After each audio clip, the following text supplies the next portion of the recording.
কালকে একজন ভাইরাল করে বলেছে যে যারা নেতা কর্মীদের আমার কর্মীদের গায়ে হাত দিবে তাদের গডফাদারকে ওই বাড়ি থেকে ধরে নিয়ে এসে বলে তাকে সাহায্য করবে, তাকে গুলি করবে, তাকে হুমকি ধামকি দিয়েছে। এই মা ওই যে চাঁদপুর কোস্টালে আছে, আজকে আমি তার সামনে এই ব্যাপারটা বলতে চাই, আমি দল করি, আমি দল পাগল। আমার দলের নেতা কর্মীদের যারা বিএনপি করেছে, যারা বিএনপির অঙ্গ সংগঠন নিয়ে যারা দাঁড়িয়ে দাঁড়িয়ে থেকেছে, তাদের যদি একটি কোন বিএনপির কর্মী বাদে কোন সন্ত্রাসী যদি হাত দেয়, আমরা সবাই একসঙ্গে ঝাঁপিয়ে পড়বো তার পর্যন্ত করবো।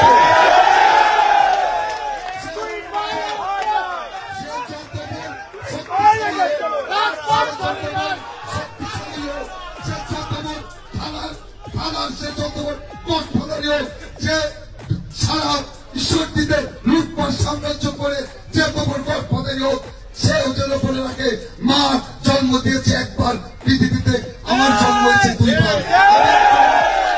কর্মীদের জন্য অবশ্যই থাকবো এবং পাশে থাকবো, গুলি খেলে আগেই খাবো, সারা জীবন সেই পথেই চলেছি।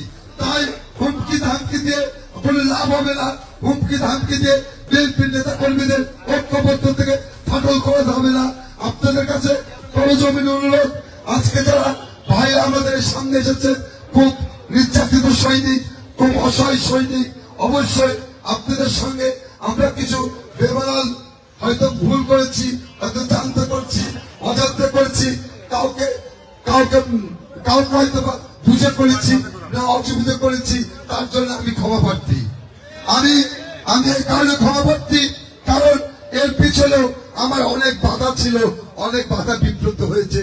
সেই বিব্রত আমি আমার নেতা সবকিছু জানে, সবকিছুর মাধ্যম দিয়ে আমরা পরিচালিত করেছি। সামনের দিনকে আমরা আরো অগ্রসর ভাবে আমরা এগিয়ে যাব।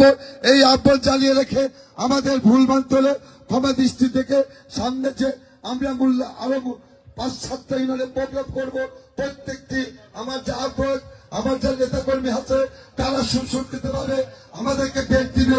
সেই ভেটে আমরা প্রত্যেকটি তৃণমূলের নেতা কর্মী সহ অঙ্গ সংগঠনের নেতা কর্মী সহ এক জায়গায় করে আমরা সেই প্রোগ্রামগুলো বাস্তবায়ন করতে চাই।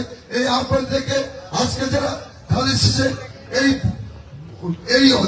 ব্যথায় ব্যতীত তাদের সাথে একত্রিত বিশেষ করে আমি আমার সংক্ষিপ্ত বক্তব্য শেষ করছি। বাংলাদেশ জিন্দাবাদ, জাতীয়তাবাদী দল জিন্দাবাদ, খালেদা জিয়া অমর হোক, শহীদ জিয়া অমর হোক, তারেক জিয়া জিন্দাবাদ, বাংলাদেশ জিন্দাবাদ।